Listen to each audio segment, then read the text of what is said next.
네, 저희가 앞서서도 미국의 3분기 GDP가 3.6%로 1년 6개월 내 최고치고요. 그리고 예상 밖의 호조세라고 말씀을 거듭해서 드렸습니다. 그렇습니다. 하지만 어쩌라는 걸까요? 우리 시장에는 어떻게 해석을 해야 되는지 마켓 트렌드를 통해 확인하시죠. 김종열 전문위원 모셨습니다. 안녕하십니까? 안녕하십니까? 네, 지표를 해석해 주신다고요.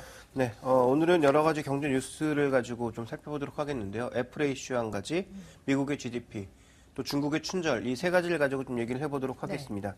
어제 유럽 얘기를 분명히 드릴 때 드라기의 얘기에서 무언가 확실한 그림이 나와야 된다라고 말씀을 드렸는데 드라기는 오히려 아무런 그림도 주지 않았고 LTRO 같은 것들은 당장 할 수 없다라는 얘기를 주면서 유럽 증시를 실망하게 만들었습니다. 미국도 마찬가지라고 판단하고 있는데요. 먼저 준비된 그림을 보시면 미국의 GDP 성장률 2.8%에서 3.6%까지 올라갔기 때문에 수치 기준으로만 봤을 때는 굉장히 좋은 상황입니다. 지난 2011년 3분기에 보였던 것과 마찬가지죠. 또 우리가 주목해 봐야 되는 것은 매년 나타나는 계절성, 4분기에는 항상 꺾인다라는 거죠. 왜냐하면 3분기에 4분기 소비를 보고 미리 재고를 많이 쌓아두었다가 이것이 소진되는 과정에서 잠시 소비는 좀 늘어날 수 있겠지만 다른 여타 부분들이 모두 약화되는 모습을 보였기 때문에 미국 경제는 계절적으로 3분기가 가장 호황, 1, 2분기로 넘어가면서는 약간의 비수기로 접어드는 그런 모습을 지금까지 보여왔습니다. 그렇다면 시장이 지금 우려하고 있는 것은 3분기 경제 지표가 좋기 때문에 테이퍼링을 할 것이다.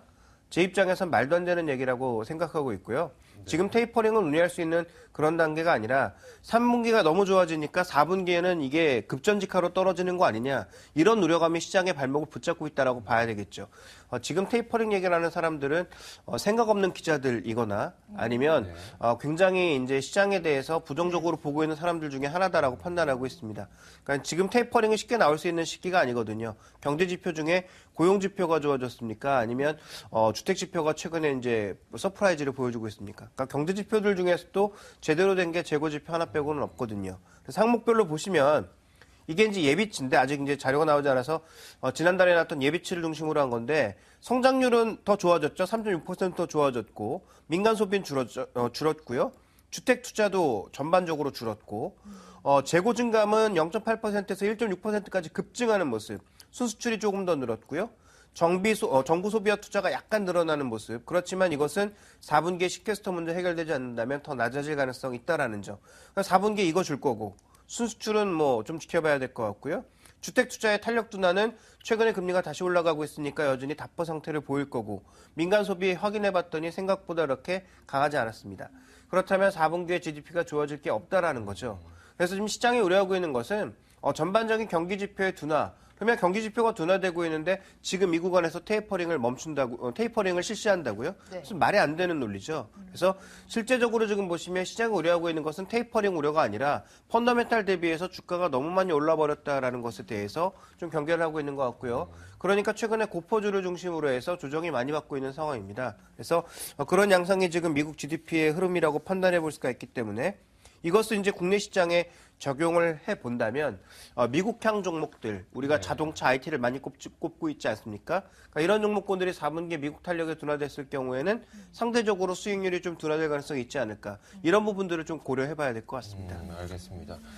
우리 투자자분들이 아무래도 어떤 시장에 대한 판단을 할 때는 뉴스 보도에 의해서 많이 흔들리는 경향도 있는데 이런 뉴스 보도가 반드시 믿을 만한 것은 아니다라고도 볼 수가 있을 것 같습니다. 자, 중국도 이야기를 한번 해보도록 할게요. 제가 뭐 증권 시장에 있었던 업력이 그렇게 긴 건 아니지만 항상 중국의 춘절은 호재거리였었거든요. 이번에도 그 정도로 예상이 될까요? 호재거리였는데 증시에 도움이 된 적은 최근 들어서는 좀 줄어들고 있죠. 과거에는 굉장히 강했지만 최근에 줄어들고 있는데요. 춘절 수요가 있는 것은 확실합니다. 준비된 그림을 보시면 지금 그 중국의 소매 판매액 증가와 함께 연율 그리고 춘절 때 증가분이 나오는데요. 이 파란색이 춘절 때 증가분입니다.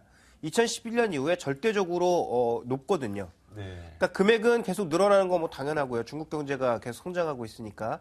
그런데 연율 기준으로는 전반적으로 좀 떨어지고 있는 추세. 왜냐하면 규모가 커지면 커질수록 성장률은 줄 수밖에 없는 거죠. 근데 중요한 건 어쨌든 전체 연간 증가율보다 춘절 때 증가율이 절대적으로 높다라는 거죠. 그러니까 춘절의 연휴도 길고 전반적으로 춘절과 관련된 그런 수요가 강하게 나타나고 있다는 것은 여러 가지 지표를 통해서도 많이 확인이 되고 있습니다.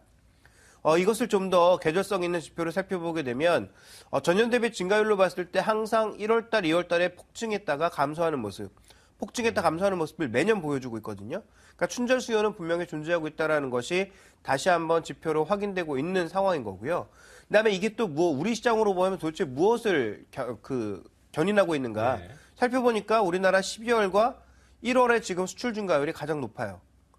춘절이 1월에 있을 수도 있고 2월에 있을 수도 있거든요. 네. 그러니까 우리나라 이제 설날과 마찬가지니까 이게 우리나라에서도 1월에 있을 수도 있고 2월에 있을 수도 있잖아요. 근데 이번에는 1월에 말에 있지 않습니까? 30일부터 2월 5일까지죠. 예, 그렇습니다. 그래서 그 구간에 진행될 걸 예상을 하면 언제 만들어야 될까요? 12월 달부터 만들어서 네. 수출을 해야 되거든요. 네. 그러니까 지금부터 중국은 춘절 수요를 대비한 리스타킹 과정, 미국이 4분기 소비를 위해서 3분기에 재고를 쌓아놨던 것처럼 중국도 똑같이 춘절 소비를 위해서 재고를 쌓아둬야 된다는 거죠.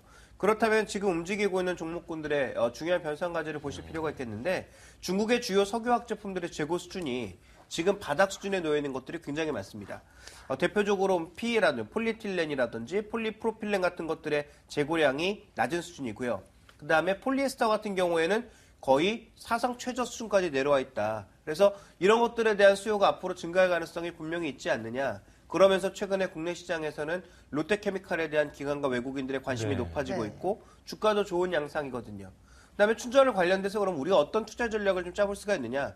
춘절 수요라는 것은 분명히 실체가 존재하고 있고 성장률도 꾸준하게 나타나고 있는 만큼 그와 관련된 종목군들의 관심을 가져볼 필요가 있다. 그래서 대표적으로 조금 전에 그림으로 보여드렸던 화학 제품 수요 증가에 따른 LG화학이라든지 금호석유화학이라든지 아니면 조금 전에 말씀드렸던 롯데케미칼 같은 종목군들의 단기적인 수익률은 좋아질 가능성이 분명히 있다. 네. 그런데 이게 구조적으로 좋아지는 거냐? 절대 노라는 거죠. 중국은 지금 강력한 구조조정을 추진 중입니다. 그래서 춘절 수요의 리스타킹 과정으로 인해서 일시적으로 재고 늘리는 과정에 긍정적인 흐름이 나타날 수는 네. 있겠지만 최근에 마진 추이를 본다든지 전반적인 업황 상황을 봤을 때 내년 1, 2분기에 가면 다시 또 탄력이 줄어들 가능성이 있거든요. 그러니까 트레이딩 정도는 분명히 가능하다라고 네. 봐야 될 것 같고요.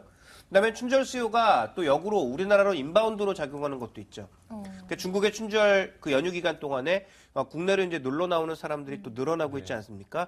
그런 수요에 이제 부응할 수 있는 카지노 관련주라든지 여행 관련주라든지 그런 종목군들 화장품, 의류 이런 그 소비와 관련되어 있는 이런 종목군들에 대해서도 일시적으로는 관심이 좀 필요하지 않을까 정도로 판단하고 있는데 이 역시도 추세적으로 좋아지는 흐름이라기보다는 어느 정도 낙폭을 좀 만회하는 수준에서 마감할 가능성이 높다라는 관점으로 접근을 해봐야 될 것 같습니다. 네, 우선 미국 같은 경우에는 펀더멘털 대비 주가 과도한 상승을 하지 않았나, 이 점을 좀 유의해서 보셔야 될 것 같고요. 중국의 춘절 대비해서는 단기적으로 국내 화학이나 카지노, 여행, 화장품, 의류까지도 좀 관심 가져보시면 네. 단기적입니다. 좋을 것 같습니다.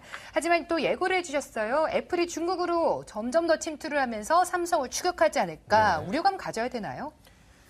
결론부터 말씀드리면 삼성전자의 걱정은 그렇게 크게 하지 않아도 될 것 같습니다. 왜냐하면 파이가 같이 커지는 가운데 그 파이를 서로 나눠 가지는 과정이기 때문에 삼성전자 타격이 일부 있을 수는 있겠죠. 그렇지만 그것이 절대적인 타격은 되지 않을 것으로 보여지고 있는데요. 차이나 모바일 대단한 회사입니다. 왜 대단하냐? 다른 거 모두 다 빼고 7억 명의 가입자를 가지고 있다는 것 자체가 대단합니다. 준비된 그림을 보시면 중국의 주요 통신사 1위부터 3위까지인데요. 차이나 모바일이 지금 7억 명이 넘고 그중에서 3G 고객은 아직 1억 5천만 명밖에 되지 않습니다.